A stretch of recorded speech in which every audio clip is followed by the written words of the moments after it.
Welcome to the Great Detectives of Old Time Radio. From Boise, Idaho, this is your host, Adam Graham. In a moment, we'll bring you this week's episode of Broadway's My Beat. I do want to encourage you, if you're enjoying the podcast, please follow us using your favorite podcast software. Today's program is brought to you in part by the financial support of our listeners. You can support the podcast on a one-time basis using the Zelle app to Box 13 at greatdetectives.net. And you can also become one of our ongoing Patreon supporters for as little as $2 per month.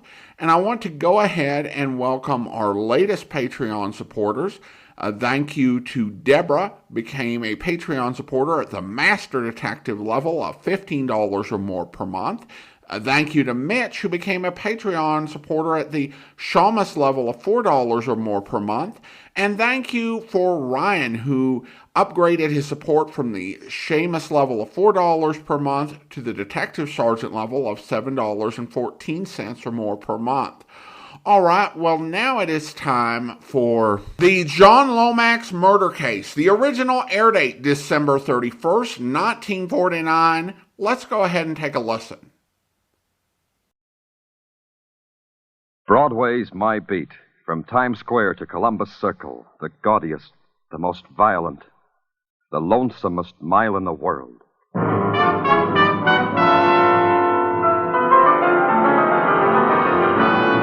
Broadway's My Beat, with Larry Thor as Detective Danny Clover.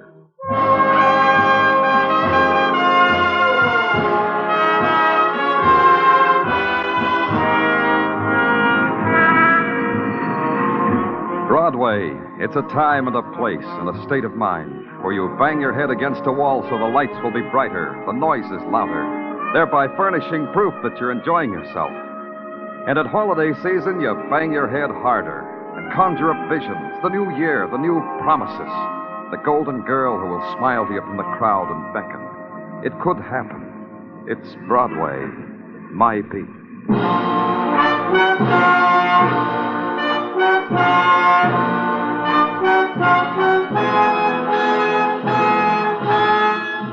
There's a place on Broadway. It nudges onto Columbus Circle and calls itself the Dover Hotel, then retires into its own faded respectability. At 8 o'clock of a cold weekday morning, Broadway walks past it on its way to work. So was I when a man darted out of its doorway, saw me, darted some more, and tugged at my sleeve. He said he knew me, knew I was a policeman, and that's what he needed. So then we were in an elevator, and he said his name was... What did you say your name was? Box, Louis Box. Well, just what seems to be your trouble, Mr. Box? I said to myself, Mr. Box, there's trouble in room 812. Big trouble. Oh, very big, Mr. Clover. He won't answer. He won't let Mr. Box in. He won't? Who won't? Who won't, Mr. Box? The guest in 812, right this way, Mr. Clover, right down the hall. Every time I open my door, he throws a bottle at Mr. Box's head. Has he hit Mr. Box? 3 times, here and here and here. This is his room. Mr. Box will unlock the door for you. Now you'll go back to your desk and Mr. Clover will go in. Very well, but just be careful of those bottles. He always aims at Mr. Box's head. Yeah, don't worry. All right, you. Hey, what are you... Put down that bottle. I said put it down. It's better. Now tell me what's so funny. It's funny, mister. It's the funniest thing. Look, it's all here in this paper. Go ahead, mister. Read it for yourself. Yeah. Hey, this paper's 2 days old. Sure it is. On account I got it 2 days ago. Go ahead. Read that obituary right where I'm pointing. John Lomax, victim of hit-and-run accident, was buried today at the Queen Cemetery. He was survived by his wife, Martha Lomax of 36 Darcy Darcy Place. I called for a drink.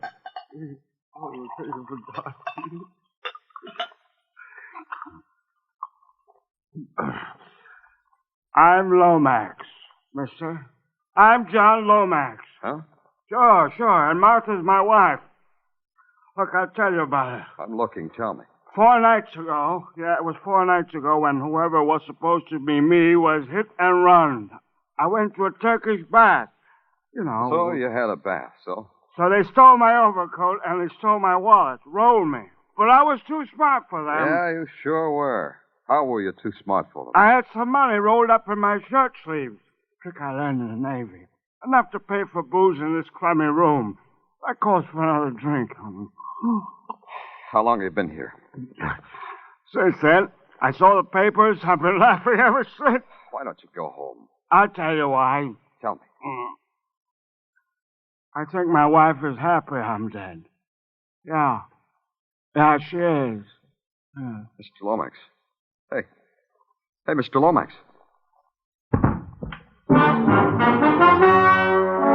A grinning mask of foolish delight and motley bliss arranged itself on the face of John Lomax, and having so arranged itself, Mr. Lomax proceeded to fall flat on same. John Lomax had been hilarious because another man died bearing his name and identity. So much happiness over the dead makes me curious. So I went out to the home of John Lomax in Queens. It was like every other home on the block. Even the cracks in the stucco were identically placed. But what made the Lomax home different was it had a different number over its doorbell.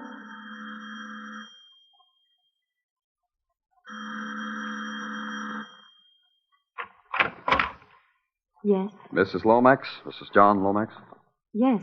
I'm Danny Clover of the police, Mrs. Lomax. Police? Now, don't be frightened, Mrs. Lomax. Well, come in, Mr. Clover. Please come in. Thank you. Oh, I pick up these things. A woman's pajamas look so lost just lying on a chair. Here, sit here, Mr. Clover. Thanks. It's about your husband, Mrs. Lomax. What? When did you see him last? Forgive me, Mr. Clover, but I don't quite understand what you're driving at. My husband is dead. We buried him 2 days ago. Oh, I'm sorry, Mrs. Lomax. I'm sorry. It's just that... Well, how are you sure it was your husband who died? What? Oh, you mean because he was so badly smashed up in the accident? I knew him because it was his wallet they found on the dead man. And John's overcoat. Maybe that wasn't enough. Maybe it was someone else. It wasn't. I know because there was a card in the coat advertising the Baghdad Baths. John always went there for days on end instead of home. What did your husband look like, Mrs. Lomax? Do you have a picture of him I could see? I'm afraid not. After the funeral, I tore up every picture of John and of John and me that was in the house. John was dead. And it was done. Can you understand that? Will you describe him to me? I mean a physical description. Coloring, weight. John was 5'11". He had a paunch. I mean, he weighed about 180 pounds. He was overweight. He had thin, sandy hair and kind of faded blue eyes. And a kind of funny, loose face. Fits. What? Mrs. Lomax, there's something I... Oh. Hi, Martha. I got the papers. You missed me, doll? Oh, who? Paul, this is Mr. Danny Clover of the police department. He was asking about John. What do you want to know about John Lomax and why? Mrs. Lomax, you haven't introduced me to your friend. Oh, how silly of me. I was so flustered when Paul just walked in without knocking or anything. You gave me the key so I could run out for the papers. Remember, Doc? Oh, of course. I thought it would be simpler that way. This is Paul Rand, Mr. Clover. A very talented pianist. A sort of protege of John and me. Of you, doll. I'm sorry I haven't the mood to play something for you, Mr. Clover. So you'll tell me instead what there is about John Lomax you're bothering Martha about. Yeah, I'll tell you, protege. There's a drunk in the Dover Hotel who says he's John Lomax, and he says John Lomax is not dead, never did die. You think maybe he's lying? Of course he's lying. My husband is dead. Isn't he, Paul? Yeah, sure, doll. Dead. What are you building, policeman? Who are you going to believe, a drunk or a widow? Get out of here. Leave her alone. The look on their faces was like a motion picture you watch where suddenly the action is frozen and still. A boy, maybe 24, with an animal's hard grace, the lips drawn tight away from his teeth, the eyes wary and stagnant. And the woman, more mature, gentler, almost pretty. But in her eyes, nothing she wants you to see.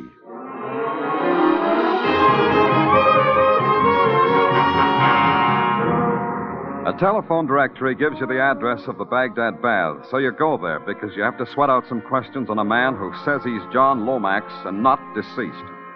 You walk up 3 flights of a dank building on 9th Avenue. There's a dank card that says Baghdad Baths, Ephraim Sable, proprietor, Waldo Toklas, proprietor.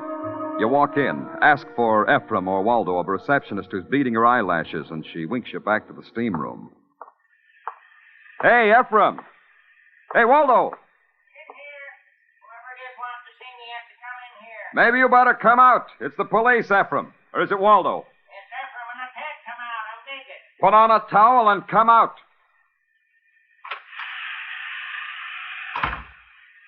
You off-duty policeman?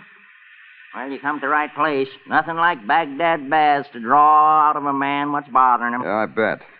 Ephraim, you know a man named John Lomax? Know him well. John Lomax used to come here every weekend. Like for his pores to feel good. Hasn't been here lately, though. Maybe because you rolled him. Stole his overcoat and wallet. You from the police, you say? That's what I said.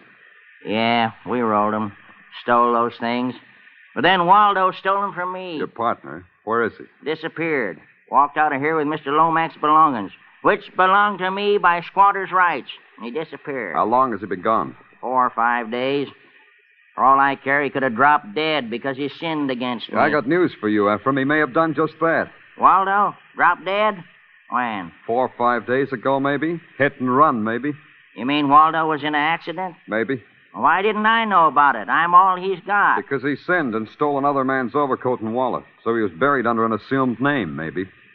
John Lomax, maybe. Maybe. Maybe you ain't sure. Maybe I ain't. I'm sure of one thing. You sinned, too. Ephraim? Uh-huh. Change that towel for something more formal. We're going for a ride.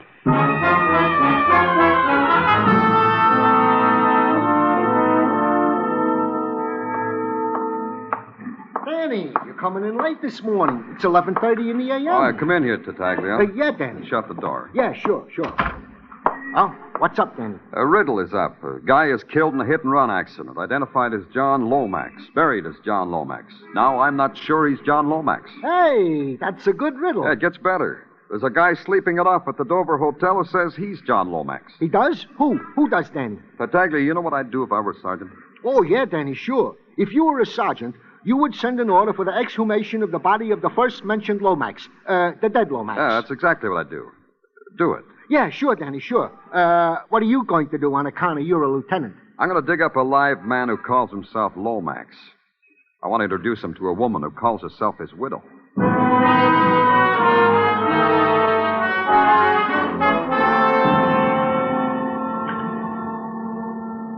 So I said to myself, Mr. Box, this man has indeed some pride left after all. Yeah, what made Mr. Box say that? Because the guest in 812 took a shower a few minutes ago. That's a good sign on New Year's Eve. Mr. Box is happy for him. I'll take the elevator back down, Mr. Box. I'll find my way to 812 myself.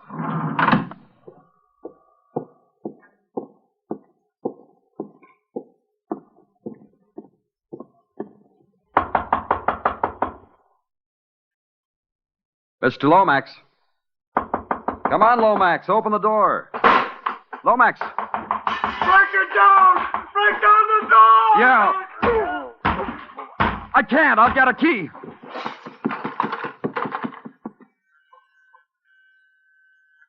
Come on.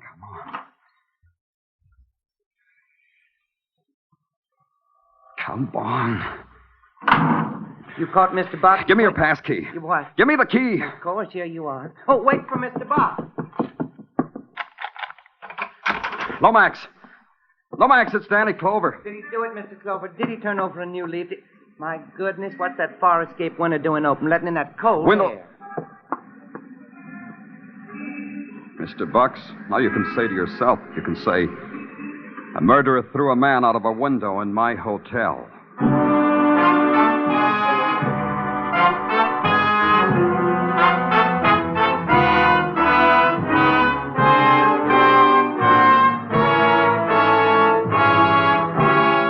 Listening to Broadway's My Beat, starring Larry Thor as Detective Danny Clover. $53,000 in cold hard cash and wonderful prizes. What a wonderful ending that would be to the old year. Well, Sing It Again is coming along with all that in the jackpot tonight, and some smart CBS listener can knock it off by solving the phantom voice riddle. Sing It Again is heard on most of these same CBS stations. So a $53,000 Happy New Year, maybe. Happy New Year anyway, for Sing It Again is heard every Saturday night.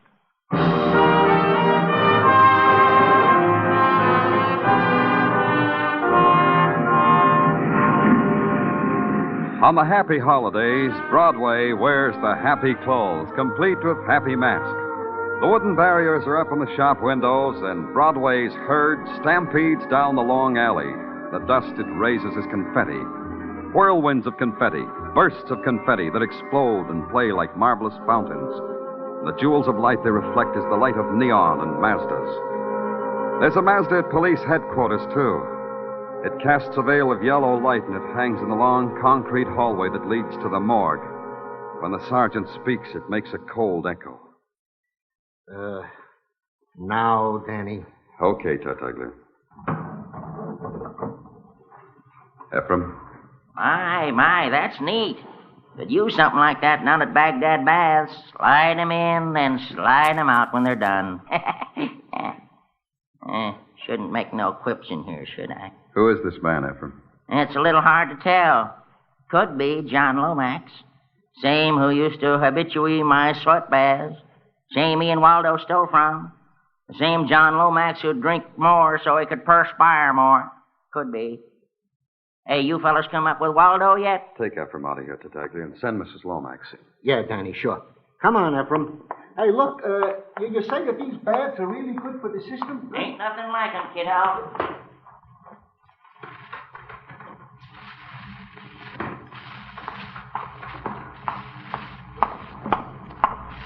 Why did you have me brought here, Mr. Clover? I want you to identify a man. A man who was murdered. A man who once told me you were his wife. Is that the man? You tell me, Mrs. Lomax. I never saw him before in my life. There is a kind of resemblance, but I never saw him. I don't understand why you want to torture me, Mr. Clover. You say this man is not your husband. No. Please, Mr. Clover. Please take me out of here. All right. Mrs. Lomax, did your husband carry insurance? Is that going to help you find out who ran down my husband? Maybe. I don't know. My lawyer is handling all that. Harold Quillen in the Kraft building. He is a lawyer. He answers rude questions. Why don't you ask them of him? Yeah, I'll do that, Mrs. Lomax. You can go home now. It didn't wear well, her casual way of considering the insurance, for example. Things like insurance need worrying about. How else can a helpless widow buy her daily needs, whatever were her daily needs? That's why I'm a policeman. I can't get my mind off details like that. They tweak me, and I need to know answers. So I went to the lawyer named Harold Quillen and asked for some cooperation. Why don't you stop bothering that poor woman, Mr. Clover? Well, I'm not bothering her, Mr. Quillen. It's you. And as far as I can see, we're just chatting. Isn't that what we're doing? Well, isn't that what we're doing? Answer me. Oh, does my rocking in this swivel chair annoy you? I find it restful. Rhythmic. Restful. When was the last time you were disbarred for non-cooperation, Quillen? Come now. Look, friend, I know it's your job to protect your client. That's my job, too. To protect Mrs. John Lomax, and she needs protecting. For my nasty little mind that makes me think sometimes that everybody's a potential murderer. You, me, everybody. But I don't And see... since Mrs. John Lomax is pretty close to what's a murder, my nasty little mind makes her pretty close to being a murderer. How much insurance did her husband carry? $50,000. For accidental death? I was just coming to that. Double indemnity for accidental death. As a corpse, Mr. Lomax is worth exactly $100,000.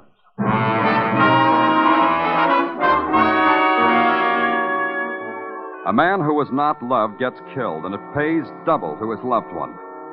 And $100,000 can buy a lot of things. Can buy back the lost years. A woman can buy them back by getting herself a protege, a boy who can do things with a piano. A boy who can make a woman remember she was once a girl. What all that money bought me was a trip back to Queens, to a house like all other houses on the block, even to not having a mourning wreath on its door. But from this particular house came the sound of big music.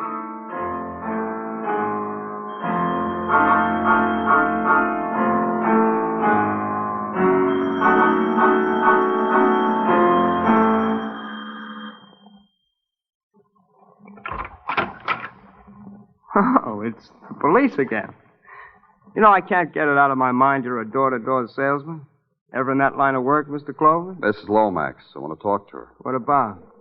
You can tell me. I'm her friend. I get her the morning papers, remember? So talk to me. Mrs. Lomax. Go away like the rain. Come again some other day. Mrs. Lomax. Mrs. Lomax is not in, Mr. Clover. Sorry, Mr. Clover. I changed my mind. I'll talk to you, Paul. I came all the way out here, so I might as well talk to somebody. Come in. Come in, Mr. Clover. Thanks. You sure you were never a salesman? That foot in the door gimmick, very professional. Yeah, I studied. I told you she's not home. But you don't have to believe that if you don't want to, like you're not believing it now. Look in this closet, policeman. Maybe I'm lying. Maybe she's in here, huh? No, not in here. Tell me about Martha and you, Paul. Gladly. Can I tell you the music? I feel better with music. It makes me polite. Yeah, if it makes you polite. The romance of Paul and Martha. That's music, like this. The big musical romance. When did it begin? Someplace in time, someplace in space. I'm a square, Paul. I don't understand big talk like that. What month? What year? That's what I understand. The month? May. What else? Merry, merry month. The year, 1949. Hey, is it still 1949, policeman? And her husband. When did she tell you about him? This husband fella? Martha told me he existed, but I never had the pleasure of making his acquaintance. Charming setup, huh? You never met your patron? No. Oh, pity. I was going to be so brave and noble and 100% fellow when I met him. Yeah, I can tell you're a prince, Paul. Sure. That's what Martha calls me sometimes. Sometimes. Yeah, I was going to tell the old John boy, the deluded husband, who it was deluding him. Yeah, but you never got the chance. No. The dope gets himself killed in an accident before I can release him. Yeah. Thanks, Paul, for the music. For just being you. You know the way out, huh?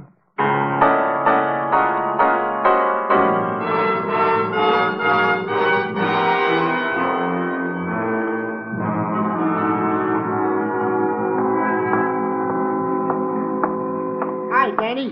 What'd you find out? Maybe a motive. Just maybe. See. Hey, wait a minute, Danny. Don't you want the report on the exhumation? Yeah, tell it to me. Well, the prints check with those that are on file on an application for a permit for the Baghdad Bats, made out to one Waldo Tuckless. Yeah, the drunk was right. Yeah. Oh, Danny, you got a visitor in your office. Oh? Who? Mrs. Lomax. Well, ain't you surprised, Danny? I'm not surprised at all. Hello, Mr. Clover. Mrs. Lomax. You know, Mrs. Lomax, I was just telling Sergeant Tartaglia. I was just telling him I'm not surprised at all. About what? Your being here. If you're here to tell me you killed your husband, that'll make two coincidences all at once. Mr. Clover, you didn't mean what you just said. That's cruel. That's one of the words they use about violent death. I can even attend it to the death of Waldo Tuckless. Who? Waldo Tuckless, a petty thief who also ran a Turkish bath. It goes like this, Mrs. Lomax. Waldo stole your husband's coat and wallet. In the dark, he was run down by a hit-and-run driver, by someone who thought it was your husband, someone who wanted your husband dead. No, it wasn't like that. Not like that. That's why I came here to tell you. I'm frightened, Mr. Clover. Frightened. Your upper lip didn't even quiver down there in the morning. Why didn't you tell me then? That was your husband, wasn't it? The dead man downstairs. Why didn't you tell me then? I'm frightened. Don't you see? Sick with fright. Of whom? Me, Sergeant Tartaglia, your conscience, the pianist, Paul Rand? Which? Paul. I just looked around the room. He's not here. Tell me all about Paul Rand. Paul killed Waldo Tuckless. Ran over him. From the way Tuckless was dressed, he thought it was my husband. Did he say pardon me after he killed him? Stop it! Stop it! He didn't know. Not until you told him my husband was alive at that hotel. So Paul went there and killed my husband. You sound glad. Cold. But if you're unemotional about a man's dying, you're glad he's dead. My husband was a heel. But I didn't kill him. I didn't. I thought it really was an accident until Paul told me what he'd done. Oh, Paul. Paul. Start with Paul and go on from there. Paul, he's a killer. He enjoys killing. I'm frightened. Don't you understand? He enjoys it. If he knew I were here, he'd... Maybe he would. I think we'll go ask him.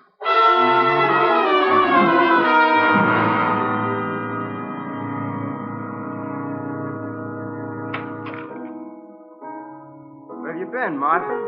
Paul. You tilt your head backward, Paul, you'll notice company. Me. Oh, it's you again, Clover. Yeah, don't bite your lip. You're dreaming this whole thing. Paul, Oh, Paul. Come on, doll. What are you trying to say? This. She's made an honest effort to say you're a killer. That's what, huh? Yeah. I'm piecing it all together, and I come up with this. You killed Waldo Toklas. Mistake. You killed John Lomax. No mistake. Reason, a widow with $100,000. Reason for you to be a killer. Right, as the saying goes, as rain.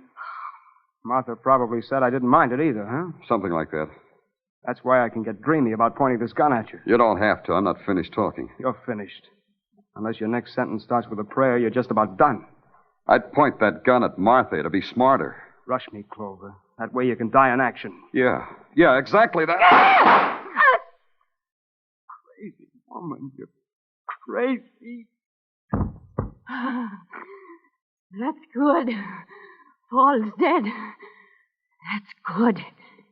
He needed to be dead. Yeah, give me that gun, Mrs. Lomax. Oh, here. Take it. I'm afraid of it.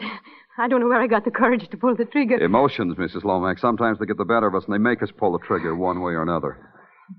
You want to thank me, I know, but don't. All right, I won't. I wasn't going to. You weren't? For saving your life? Did you do that? If you did, if that's what you were thinking about when you had emotions, thanks. But I shot him because... Because... Why? Don't you see? Of course you do. I shot him because he was going to kill you. That's your version. I've got one. Don't you have to call your office, report this or something? Paul's dead, you know. He'll stay that way. Don't be frightened. Not of Paul. Of me. Of you? Because you gave it all away. Gave away what? What are you saying? About Paul, the promises you must have made to him for killing your husband. Whatever kind of love you promised him. Whatever share of the $100,000. Things like that. You knew all the time. Just recently, when I found out the man you identified as your husband was Waldo Toklas. When Paul told me he never met your husband. But he didn't. Of course he didn't.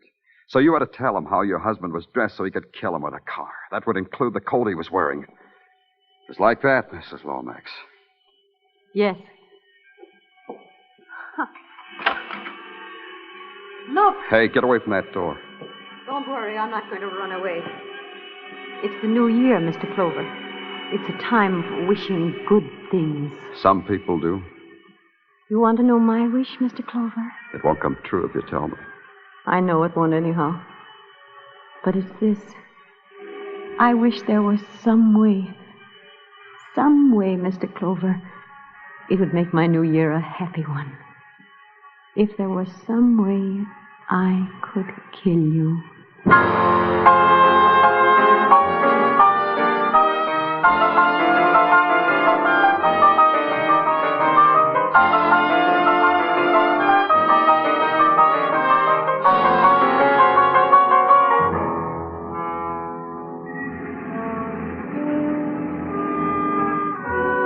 Broadway's knocking itself to pieces. The celebrants with the funny hats lean out of the windows of the Astor and drop paper cups on the celebrants with the tin horns.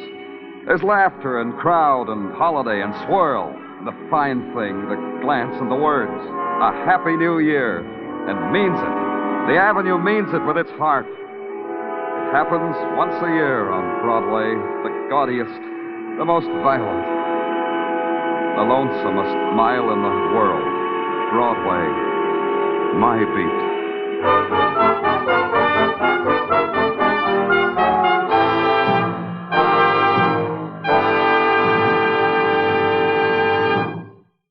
Broadway's My Beat stars Larry Thor as Detective Danny Clover and is written by Morton Fine and David Friedkin.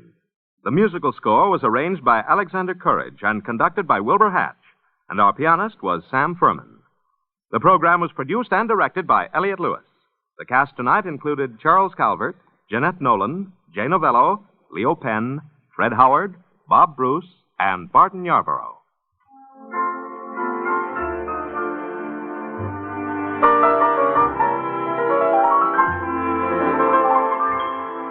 Now stay tuned for Sing It Again, which follows immediately on most of these same CBS stations. Joe Walter speaking. This is CBS, where you find Broadway's My Beat every Saturday night, the Columbia Broadcasting System.